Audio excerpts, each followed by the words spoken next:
OK， 歡迎我哋今日嘅嘉賓 One Day This Kid 短片嘅導演 Alexander Farah. Welcome, Alex. Thank you so much. Yeah, is this your first time in Hong Kong? It is, yeah. Yeah, how do you like it? It's great. It's Yeah? very busy, it's very dense, Yeah. it's very alive. Yeah. I really appreciate that. Very different from our hometown, Vancouver. Yes. Right? Yeah. That's Although where you're there from, is right? there's a big Hong Kong population in Vancouver. Oh yeah. Yeah. Yeah, I personally, I grew up in Vancouver, but I came back in about 20 years ago. Right. So I did all my high school, part of my university in Vancouver. Where? And I went to UBC for a year. I was in high school on the west side, and then because I was thinking, because I used to work in the radio and on TV, so I thought there was more opportunities in Hong Kong, so that's why I decided to come back. Right. And what about yourself? Your background?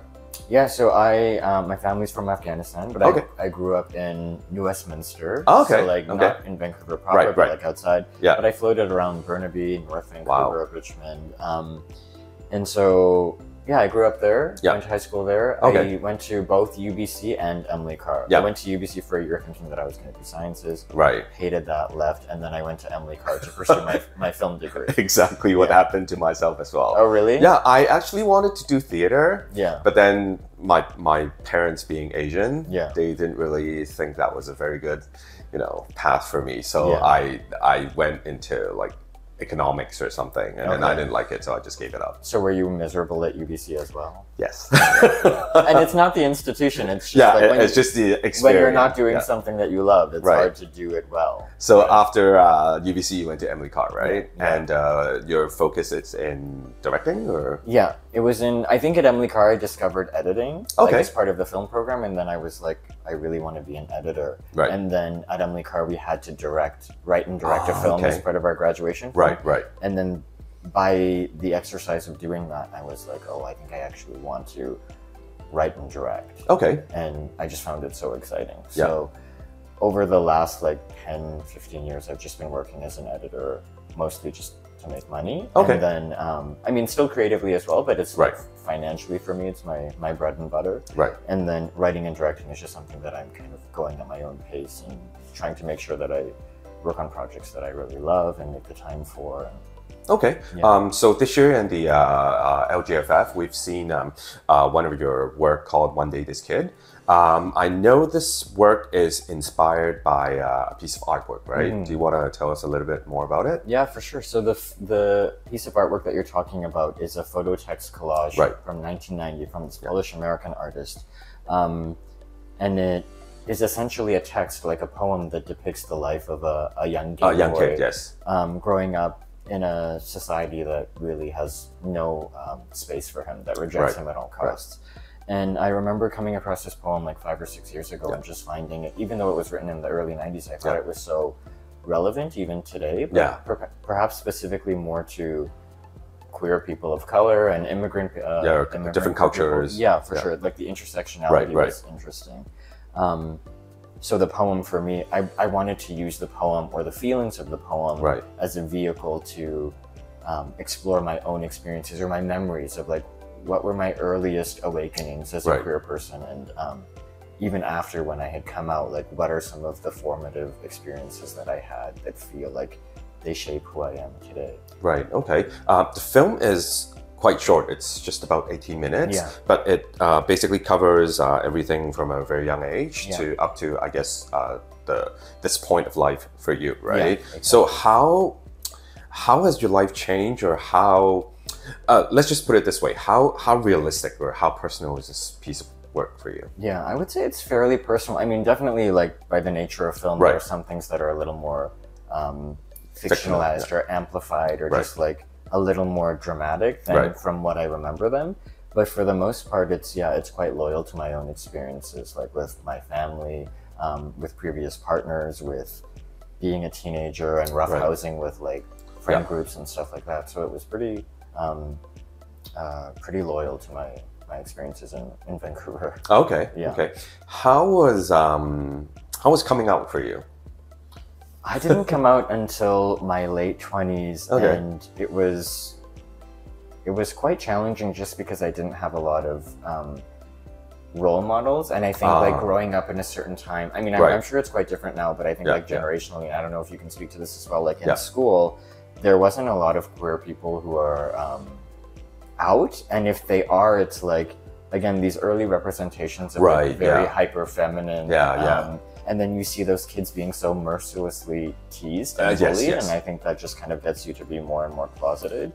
Whereas now, like when I reflect and look back on those experiences and like remember some of those people, I'm like, wow, there was such a bravery and such a fierceness for those like young people of that generation, just being like, this is me, this is like unapologetic and just so confident, and like they just bore the backlash of like whatever that was. It's very difficult. And I'm sure like now that it's, you know, it's a totally different time.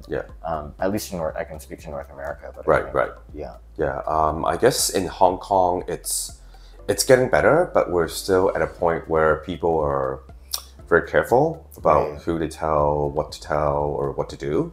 So I think being in North America is probably a privilege, I guess. I guess. But again, with Asian cultures or even your own culture, it adds an extra weight to coming up, right? And I think even in like North America, in these communities, we're so classically sort of conditioned to seeing the queer experience as a mostly white and male queer experience. So I think the appeal to making my film was like, oh, what do these intersections of religion during adolescence and then cultural context, like, because sure, it's like, oh, you're in North America, you're in the West, but I still think as a child and as a teenager, you're still growing up in the four walls of your home, where your parents have these culture, values, you know. Okay. Have you ever considered making this into a longer version, or even maybe a featured film? I think like, have you seen Moonlight?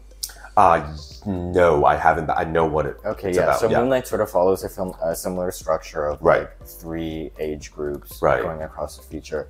And it's definitely crossed my mind to like make a feature about it. I just feel like I would be less interested in doing like, ironically, I would be less interested in doing like 3 age groups, and I would be more interested in sort of picking one and centering the story on that. Like you said, like maybe there was an interesting and a unique thing to explore, but like you said, the pacing of this was quite fast, and I think I embraced that in the editing. I was like, okay, if this is a film about my own memories and my experiences, I just want to race through them, and like it could be fragmented and just pieces that I remember, but not every scene has to feel like it has this significant beginning, middle, and end. It's just a race through time to get to where I am today. Okay.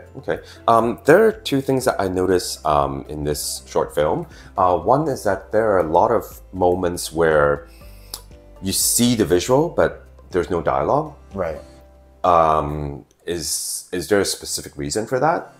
I think because as queer people, we're so siloed, and we have like our own voices taken away at that early age, that it felt like a bit like you can't really speak. Exactly. So it felt like what's on screen should sort of mirror the headspace, or like the mental headspace of the character who feels that sort of limitation to expressing